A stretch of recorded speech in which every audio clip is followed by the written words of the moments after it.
I have a dream that one day this nation will rise up and take on the true meaning of its creed. See, aren't we all familiar with that speech given by Dr. King on that day of August of 1963? That was a proud moment in my nation's history, and yet it doesn't satisfy me, see. Don't get me wrong, I have nothing against Dr. King. I just believe that schools paint the picture where him and Rosa, well, they explain Black history. And let's be honest, it's no mystery that America has a certain way of sugarcoating our history, so step with me into my lyrical time machine and journey with me into history. Stop one, the land of the free. A place containing some of the world's greatest scholars, athletes, and warriors with hands like these. Now, truth be told, this is where Black history concerning America begins. The day in which that very first slave ship dropped its anchors and began to clamp metal chains around the necks, ankles, and wrists of men with hands like this. And then to make it worse, they forced us into the basement of slave ships. And not only did we have to journey across the great Atlantic in chains, but as we approached the great shores of this land, the slave count dropped to 1/3, leaving 2/3 at the bottom of the Atlantic.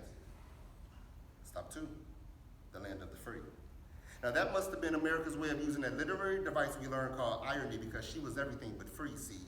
We were onboarded like boxes, then branded as property, then sat upon an auction block and sold like meat.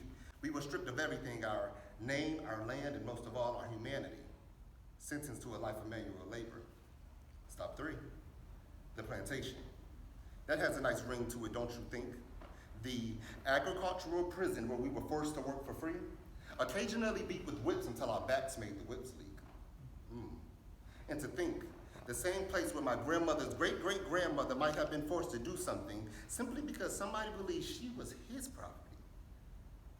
And as the Black slaves would flee, slave patrols, a type of police, they would hang those very slaves from the branches of trees, meanwhile picnicking under their feet as the bodies would swing. Now departing, stop three.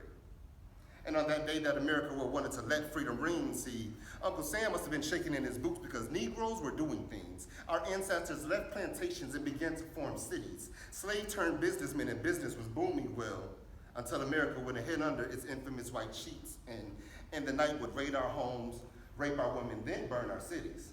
See, then they labeled us colored and allowed Jim Crow to take the lead. Now, this is where your textbook should have the most on Black history. Uncle Sam never mind showing the fire hose, the segregation scene. I just want you to remember this one little thing.